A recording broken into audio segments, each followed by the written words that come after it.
So I finally got around to recording my birth story because Isamar's with her grandma and I came to a park and I set up the tripod and the baby's sleeping right here. So I just want to share positive birth story because, you know, you see a lot of negativity out there and it's like not the normal that people are talking about positive birth. Like every time someone says, oh, I'm pregnant, someone runs to tell you like a horror story about being pregnant. So I don't want to say that. I want to give some positivity and put that out there. And both of my pregnancies were really, really good. I know I'm super blessed for that, and not everybody is able to have that. I had really no morning sickness with either of them. I maybe threw up like once or twice, and it was just because the smell irritated me, but not. So when I got pregnant with Emmanuel, 9 months before, April 23rd, it was like quick. So we weren't trying, we weren't not trying, so it happened. That's why I'm like on birth control now, because I know that I probably will get pregnant again. So I'm just trying to avoid that for a little bit to spend time with the two that I have already. 9 months goes by. My due date was originally April 23rd and he was born on May 2nd. And you know, I hate due dates because April 23rd comes, you're like, okay, he should be coming any day now, any second now. You're 40 weeks, but it's just a guess. So I would advise pregnant women, you're pregnant for 10 months. I don't know where that 9 months comes from, but I'd push your due date back like a week or so, and then you won't get your hopes up, because I was just still 41 plus, 40 plus, and everyone's like, when's it gonna happen? When's it gonna happen? I'm like, I don't know. It's gonna happen when it's gonna happen. But I woke up at 4 in the morning on May 1st and had been having, you know, Braxton Hicks contractions. I think it was early labor. It wasn't Braxton Hicks because he was born the next day. But so woke up at 4, had contractions, kept going, called my mom around 8 in the morning, called the midwives at 7 or so, 7:30 they opened, and asked if I could come in for a check. And so I went in at 9:30. My mom and I ate first watch, good healthy breakfast. Went in, I was 3 centimeters. She's like, okay, well, I'm not gonna send you in because you're just gonna labor in the hospital, so we're gonna have you take a walk. It was really nice outside, as you can see. And if anything changes, you can call me. So me and my mom leave the doctor's office. Isamar's at my in-laws, so we don't have to worry about her. So we go to the store. We went to Michael's, we went to Old Navy, we went to Target. We're walking and walking. At Michael's, I got a letter board that I could put, you know, his birth announcement, which was funny because he was born that night. And then we go to pick up, by this time it's around maybe 2 o'clock, and we go to pick up Isamar at my in-laws, and we come to the park. So we're coming up the hill. I'm like stopping because I'm feeling tired, I'm having contractions, and I've learned so much about birth this time around, and I'm still learning, and that might lead down to a whole nother avenue. But rest when you're in early labor. Why was I at this park doing labs? The baby was gonna come regardless, so I was just here working myself out, getting exhausted, to then enter into the marathon of giving birth. So that would be a little bit of my advice, to rest while you are in early labor. So we get home, it's about 4 o'clock, and I call the midwives. I say, hey, I'm just checking in. It doesn't look like I'm coming in soon. Just want to let you know that because she told me to call her. So that was that. About an hour and a half passes, and I'm like, Mom, I'm gonna lay down. I'm tired at this point. It's like 5:30. I'm gonna lay down, take a nap. I lay down and I'm like, oh, Mom, I'm like really getting a contraction, and I can't even describe. It's just like a heavy cramp. That's really all what a contraction feels like. But obviously you're pregnant, you're like, okay, things are happening. It's not just like a period cramp. So that one lasted, and I was like, Mom, my water just broke. And my water didn't break with Isamar. They broke it at the hospital, so I didn't know what it really felt like, but I was like, yeah, I'm pretty positive. So like, you just feel it. Not like I peed myself. It was like it broke. Then I went to the restroom and I'm like, okay, it really broke this time. So I called the midwife, and she's like, all right, well, since it's your first baby, I'll just have you sit at home for a little bit. And I'm like, Colleen, this is my second baby. And she's like, oh my God, I'm so embarrassed. Well, come on in. We don't want to wait any longer. Yeah, so my mom and I were there, and he's coming from like 40 minutes away. So I'm like, you better hurry up and get here. Like, I need you here. So he gets there, they all help me into the tub. Actually, I think I was in the tub before he got there. Anywho, I'm in the tub, I'm laboring. You can see I'm showing this video now, but the maximum you can be in the water is 2 hours. I'm not sure, maybe because temperature and things like that, but I didn't have any monitoring going on.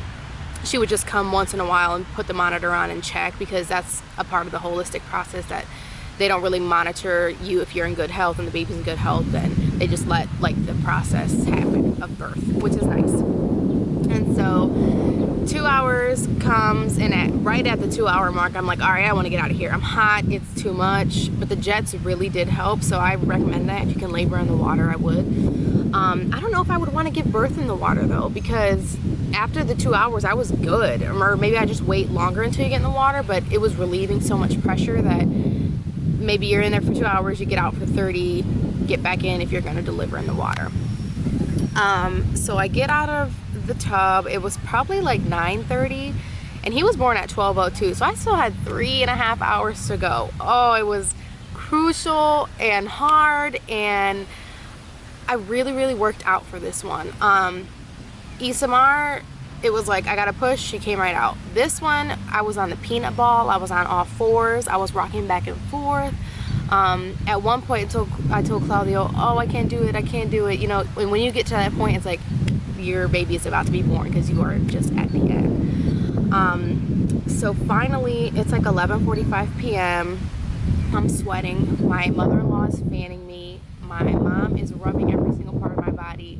Claudio was like taking my hair and pulling it to the top, like almost pulling my hair. I don't know what he was doing, but when he stopped, I said, don't you stop that, keep doing that to my hair. He was like taking his hands across my hair and pulling my ponytail up. So at 11:45, I remember looking at the clock and I'm like, oh my gosh, it's already 11:45. Like, I don't know how much longer I can go. And Claudia was like, are you crazy? Don't look at the clock, you are almost there. So Amanda, my awesome nurse, she's like, all right, we're gonna push, you're just gonna practice like buckled down and like you're pooping. And like, it is just so, when you're pooping and you're not having a baby, you don't imagine that you're having a baby. So when I'm pushing, I'm like, is that the baby or is it poop? Oh my gosh, I don't know. They're like, don't worry about it. So finally I'm pushing and things are happening. Baby is happening. Claudio is getting all like lightheaded. He said he was looking down there and he stopped looking, and his mom said, look down there, and he's like, no, you look. My mom even looked away for a second because it had been so long since she saw a birth, because for my daughter, she missed it because it happened so fast.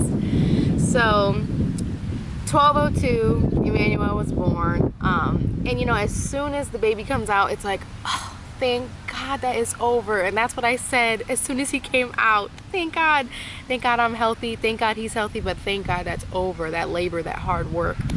In the hospital that I was in, I don't know if this is at all of the hospitals, they give you 30 minutes for the placenta to come out.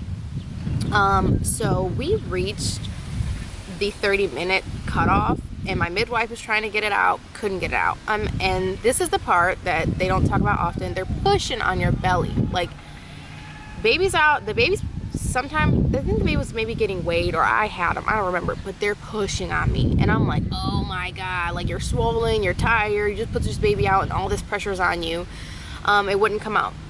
She's like, I'm gonna have to call the OB in. I'm like, all right. So the OB comes in. The reason they call the OB in is because midwives cannot do surgical procedures. If something does happen as an emergency, the OB comes in, whom I've never met because I've seen the midwives through the whole pregnancy.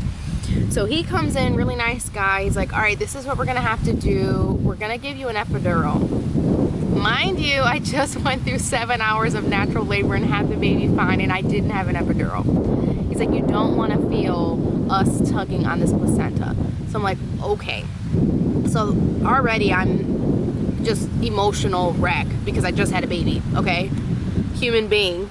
And now I'm in this roller coaster of I have to go into emergency surgery because the second part is not over. So they go out of the room to get consent forms. My in-laws come in. My father-in-law is a pastor, and he prayed over me. God was present. it was so miraculous. It was a miracle that I didn't have to go into surgery. So they come back in with the consent forms, I sign it, and it just comes out. It was wild. So like, God has walked me through 2 labors and deliveries healthy. So that was just crazy, to think that I almost had to go into surgery, but thank God that I didn't. Immediately after, it was, you know, skin to skin. He was nursing. It was just really so amazing. So I hope that you enjoyed this story into Emmanuel's birth. Thanks for watching. If you have any questions, let me know. I think I'm pretty educated on birth, and I feel like a lot of young moms that I know personally are just like, I didn't know about that. And I totally get that. I didn't know about a lot of things. And like with him, not that I'm more like, I am a better mom, I guess, I have more experience, but just different cues that you can pick up with the baby about nursing, or about like what he needs. So yeah, thanks.